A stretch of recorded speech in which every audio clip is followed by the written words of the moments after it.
Hi Swami, how are you? Good, thank you, Joe. That's good. Last podcast we talked about reincarnation, and we wanted to make sure there was going to be a part 2, and we've got a few questions, but one of the things we did get a few responses on was your book, Stories of Purpose and Grace.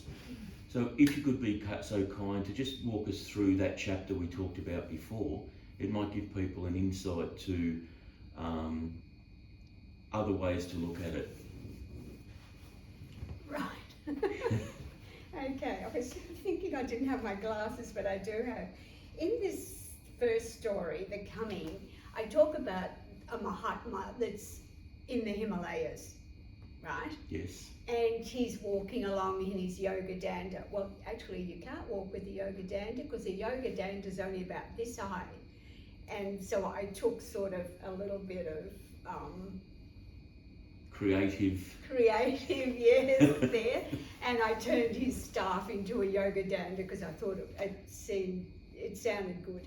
But I have him waiting for the arrival of a devotee, right? Oh, good. And this Devi is the devotee, and she's living in Melbourne, and she's just in a middle class a family she's going to be born into it. That's not very, it's a bit chaotic, that family. It's not quite right. And I have her, from the astral being called, it's time for reincarnation, and she spent a bit of time there. And she's called, Devi, come on, you're going to be reincarnated now. And she says goodbye to a friend. Ah. Now I'm going to explain it, and then she gets, I personally feel that the soul enters the fetus when it's about 6 months. It's when it first starts to kick. I can actually recognise the sex, and I can really connect with an unborn fetus at that time. Oh, wow. If it doesn't have the soul in it, I can't. It's not. That makes sense. It's not there. Yeah, that makes sense. And then she push, and she's born and all the rest of it. But people think that's far-fetched. That it isn't just a story. But let me tell you about a devotee of mine. Now let me tell you his story. He was in the astral after he died, after having a life. And in the astral he met friends and perhaps, a brother or sister in a previous life that he had a good rapport with when he was alive. And so he comes to be reincarnated. He has a journey ahead of him that he has to fulfill. So he's in the northern hemisphere. His guru, are in the southern hemisphere. Think about this. So he's born into a good Catholic family. He has lovely parents. He's reaches this age of 18, and he's enlisted in the army. And as they do when they're so young, enlisted in the army, you send them first to a battlefield somewhere or other. So after a few years in the military, he's discharged, but he's not well from that. He has mental problems from the horrors that he's seen. Oh, which I understand. It's something you I understand that? Yeah. Okay, so he still doesn't know there's a guru in Australia saying, come on, hurry up. It's about time. So what he thinks of, I think I'll, go around the world and see a few things, get away from the small town I live in. He says goodbye to his parents and he comes to Australia. And in Australia he gets married, he has some lovely kids, time goes by. He's just not well, so he starts to drink. And then the drinking is not casting his demons out, so he takes drugs. So then after a while, he gets clean. He stops drinking, he stops the drugs. And someone says to him, why don't you come with me to some chanting. Now this fellow is a musician. So he comes to the chant and I meet him. So, and now he does what he's meant to do. You know, he helps those in need. Swami, how old was he when he met you? Because with the journey being predestined... I think late 40s, 40, yeah. So half his life is kind of done and dusted, yeah, in a sense, before he's met you to go on that next elevated journey. Yeah.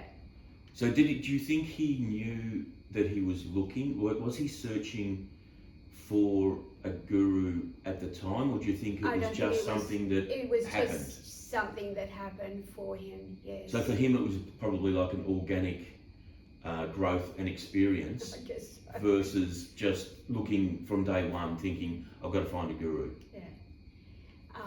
I have great admiration for that fellow. There's another one too. You know, it's interesting that you might meet the guru once or twice, and that's enough. Or you might meet the guru and stay with them. Yep. I had a hatha yoga class, and I always took people who were ill from doctors would recommend me to have them, and this fellow came and he'd been recommended by the doctor to come and see me, and he was dirty and scruffy and smelly, and I said to him, I can't even speak to you because you're too dirty, go and clean yourself up and come back. So what happened was, I had no idea that he was violent, by the way. He was not violent to me at all, even so I told him off. So he went away and he came back. Oh, he looked a different fellow. He had his hair tied back, had white on, I think just to please me, I guess. And we had I talked to him for a while, and he was transplant. He was on the list, but his actions with drugs and that, he was not going to get a transplant. But he stopped it all. He got his transplant, and he counsels people having transplants. Wow. So you see, and then I was thinking the other day, and I was thinking, yeah, I can sit here saying, oh yes, you know, I'm the guru, so, you know, come to me. Guru is only a teacher, not you know, that. And some students need a guru for 1 or 2 times, and some need them for a lifetime. For a lifetime, yes. Yep. And for lifetimes, yes. Plural. So that's fine. So you know, it's not what I wanted with this story was for you to think back. People are saying to me now, oh, you don't understand, life's hectic. Oh, I've been a single mother. I know what it's like. I know what a hectic life is like. Yeah. But if you don't, if you're going to listen to this and go and say, oh well, that's okay, and forget it, it's no use. What I'm asking that you spend time, think about your life. It's been hectic. It went this way, it went that way, went up, went down. Now is a time that something in your life has pushed you either one way or the other. It was your choice. I mean, when you come to be reincarnated, you can do either that or that. They are the possibilities. In yoga, we love possibilities. So you've got 2 possibilities.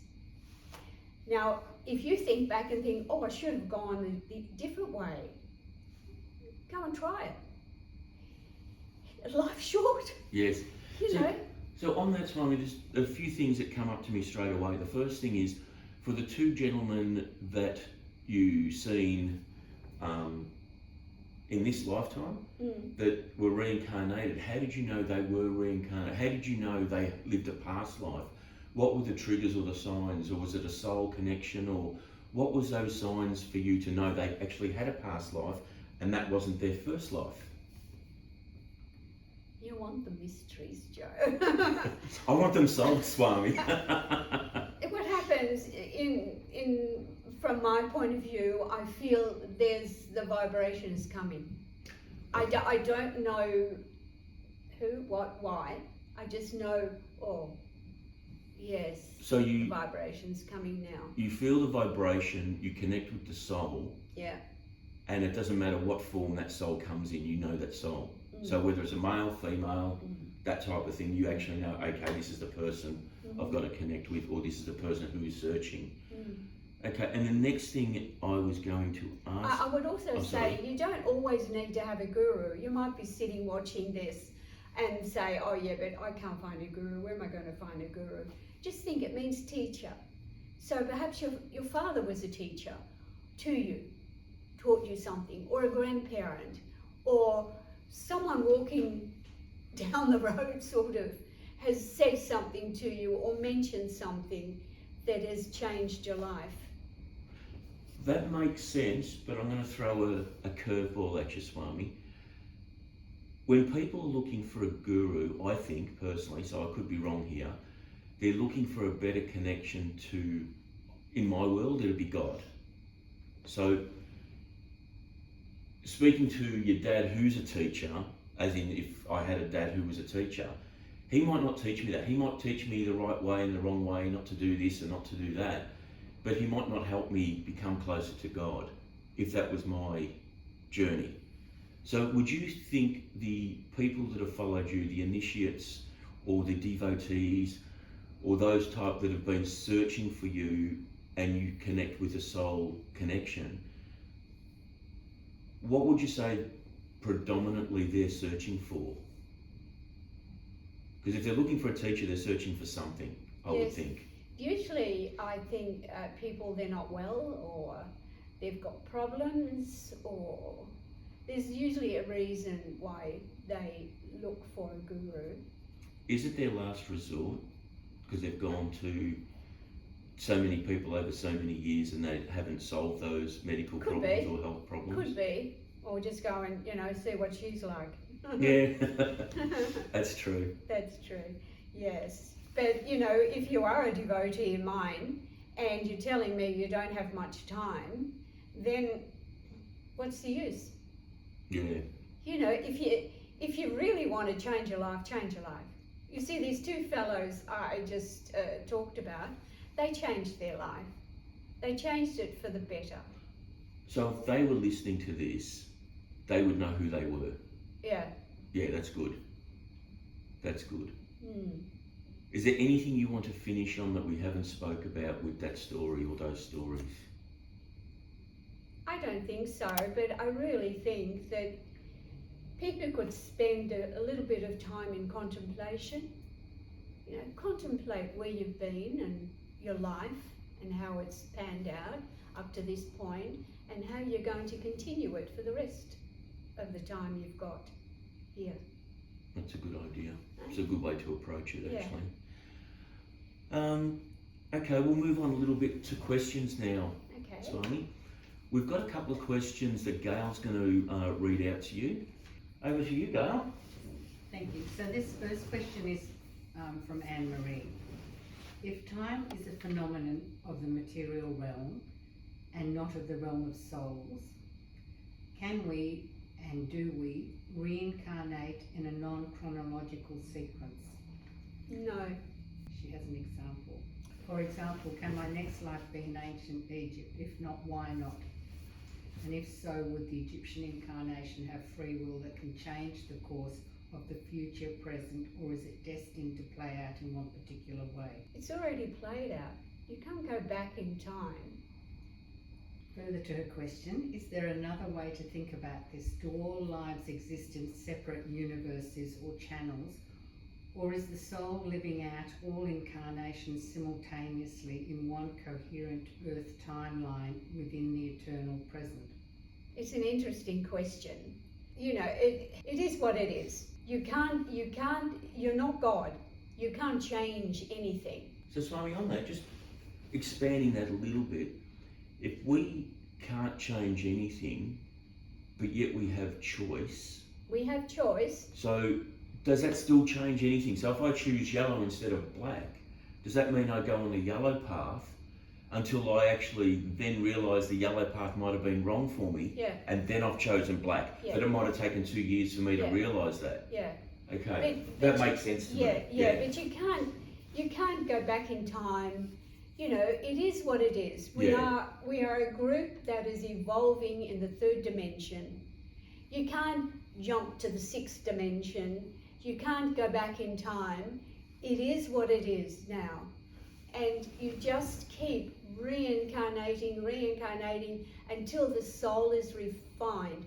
And I think this young lady who's asked the question is a little bit confused with soul and self.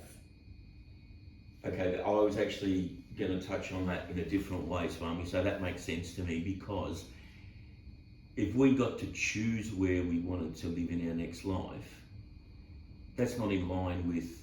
Karma. Yeah, okay, yeah. It's not in line with karma. Yeah, I wasn't going to use the word karma, I'm going to be honest, I was a bit naive in that area. I was going to say the soul or something like that, Yeah, but no, it's karma makes more sense to yeah, me now the that you've karma said of that. the last life you've led is going to contribute to the new life that you're going to have. Yes. You're going to get some Yes. that old karma and some from a different previous life. That karma you're going to have to work that out. And it doesn't really matter if you want to live in Egypt or UK or Australia again. No. That will happen the way it happens. Yes, And it it'll will. be what it'll be. Yes. Excellent. And now a second question from Jennifer. As a devotee, I would hope to be able to be with my guru in my next reincarnation. But what if your soul has no further need to reincarnate, Swami? Will another master from our lineage be in the physical that I will find by vibration? Or could it be another guru with a similar vibration? Well, I as myself will not reincarnate again. I will reincarnate most likely as someone else, maybe a man or something. It might be easier. If you keep the vibration right, you will reincarnate again and find me again. If I'm asked to reincarnate again, I'm told to reincarnate again, I will. My whole psyche is to serve God in one way or another, my God, and I would reincarnate, no problem. Excellent. Now we've got a few more questions, Swami. As in the first podcast, I said I had about 6 pages. I'm going to be honest, I know we might have discussed a few of these questions last time, so I apologise in advance if I ask or re-ask the same question. But all I want to do is make sure that we do touch on all these things, because at least that way, if people didn't get the meaning in the first part, the way I may have explained it, they might get it this part, or they may not get it in my part and they've got it in the first part. But what I think is it might cover most people or most people's thoughts or questions. Okay, Joe. So what proof is out there that backs up your belief of reincarnation? Well, if you listen to little kids, they'll tell you. Little children, they have the memory still. Faintly, they have the memory of previous life. And as they evolve or grow up, what happens, relationships, conditioning, it all adds to them, and you say, oh, don't be silly, that didn't happen, blah, blah, blah, and the child will forget it. So if you listen to a little child when they say, something really out of the box. Wow, yeah. That makes a lot of sense to me, because we've experienced it with one of our children. Yes, yeah, it literally does. experienced it, Yes. probably saved their lives at the time. Yes. Although I had a gut feeling not to do something and I didn't. But every time we passed big trucks and semis and all that, one of our children would say, no, my daughter would say, oh, Dad, she was panicky. And then she mentioned that, when she was younger, she's probably 2 or 3 Yeah, at the time. that's the ages. Yeah, 2 or 3, she remembered what happened last time for her. So that made a lot of sense to me. And in this particular incident, and I don't like talking about myself, but we were at a set of lights and my gut said stay. Now the lights went green and my gut said stay. And Michelle looked at me, and the second she was about to say, why aren't you going? A big semi-trailer went through the Hume Highway, and had we have gone when I would have normally have gone, it would have been done and dusted. So listening to that inner voice, I call it my gut because I've got a big gut, so I listen to that a lot. But what you said resonated with me about little children, because when they're reincarnated, I think they do bring in something that happened last time. I just told you, yeah, And the difference is, does the child remember it and say it, and do the parents think, oh wow? No. Or do they just push them down and say, oh, don't be silly? And that can be a problem. So we need to listen to our little grandchildren or children. I know of a little boy who spoke in a totally different language. When he started to speak a different language altogether, and he was, in a family who did not speak anything but English. Wow. And he spoke a different language.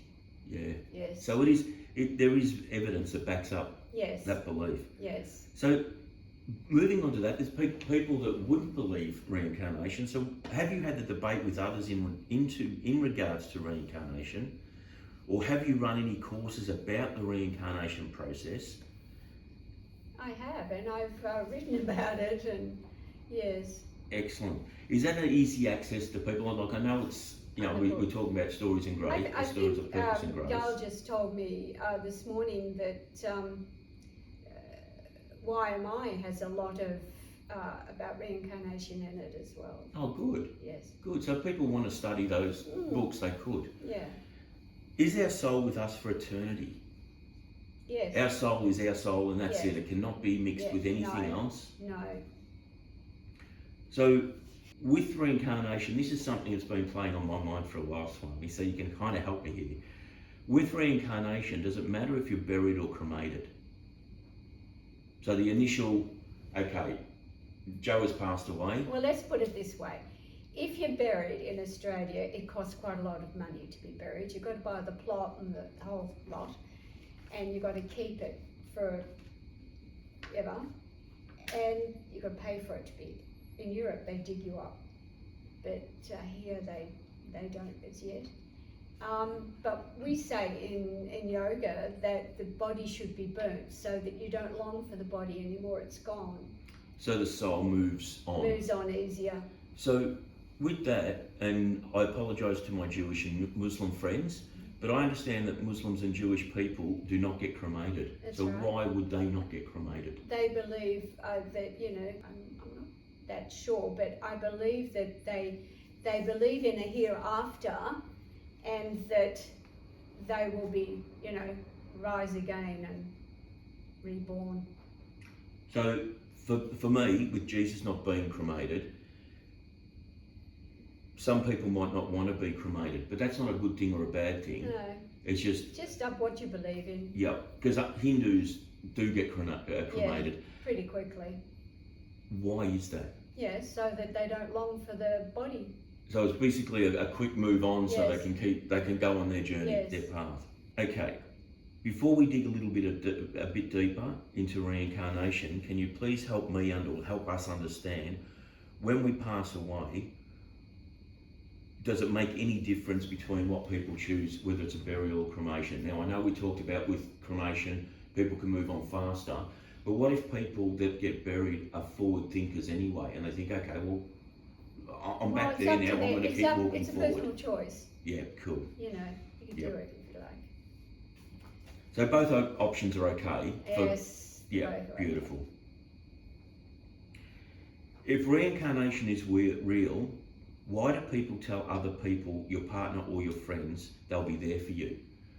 So just say, for example, my great uncle was passed away 10 years ago, and he says, Joe, when you pass, I'll be there for you, I'll be waiting for you. Well, why wouldn't they if they love you so much? But if they get reincarnated, wouldn't they be in another spot? Maybe they don't want to, they're waiting for you.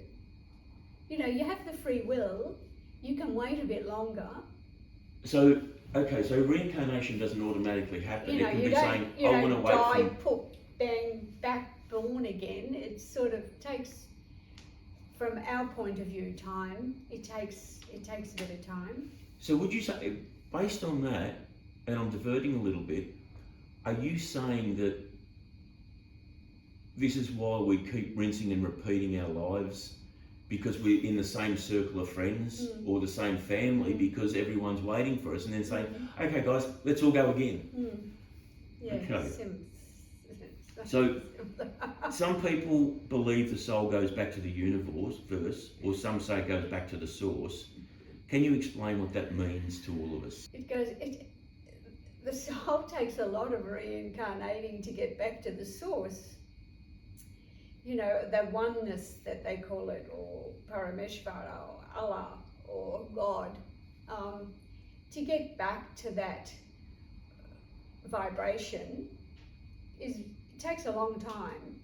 It takes thousands of lifetimes, physical lifetimes, and it takes as many astral lifetimes to go through the astral. Okay. So I've got a long way to go then. How does a soul handle reincarnation? Pretty well, I guess. So Although many years ago, must be about 60, 70 years ago, about 60 years ago, I was asked to give a lecture for on a spiritualism platform. And I gave the lecture, and afterwards they gave healings, which I watched, and because my thing had been over in the earlier. And this couple brought in this little boy who was just a vegetable, blabbering, foaming, awful, poor thing. And this woman was giving him a healing. And this boy could not speak or anything. He had absolutely no possibility of speaking. And all of a sudden he put his head up and said, "Don't touch me." where did that come from? That came from, this is a soul that doesn't want to incarnate. And has incarnated, must incarnate. So he's burdened from what he did in his previous life, he wears now. So he did something, do you think, in his previous life, or he just lived I didn't go into an average type of life? No, he would not have been average at all. Okay. But you can see there that, That makes sense. That makes sense. And he went back to just dribbling and carrying on. That probably leads into my next couple of questions on that one. Good. How does it cope with a new body? How does a soul cope with a new body, possibly in a new country or place? And then does the soul take time to readjust? No, because that's it, isn't it? That's its life. I mean, if you're born in Timbuktu, you're born in Timbuktu. So you've got a family and everything around you that is normal.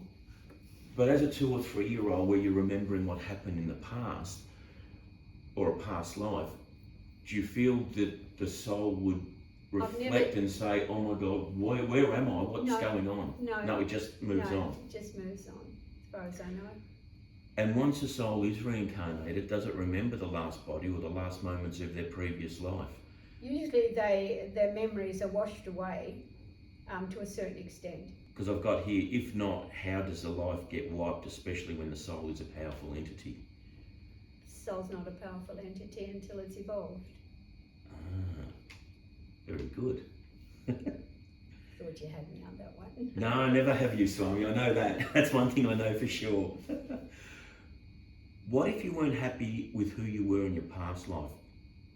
Can you be a better person? No, you're supposed to be a better person anyway. If you weren't happy in a previous life, I mean, really, why are you worried about the previous life when you've got this life to live? That's my point exactly, but even people in this life still regret what they did 20, 30, 40 years ago and still play that reel in their head. You didn't like me when I was 15, or you didn't help me when I was 30 and I needed your help. And they relive those. And they could be talking to their parents, or they could be talking to someone like family. That is nonsense, really. I mean, that you have to grow up. If you want to walk this path of enlightenment, you have to be practical and you have to be mature. Do you think if people knew they were going to be reincarnated, do you think if they live a tough life, this life, do they start planning their next life and waste what they've been given this life? No, I think you sow the seeds of the next life by doing the best you can with what you've got. See, that's my belief. I think if absolutely you can't, because God or whoever you believe in has given you this life, and if you're wasting it thinking what's going to happen next life and I'm going to improve next life, you're already sowing the seed of doubt in this life from that.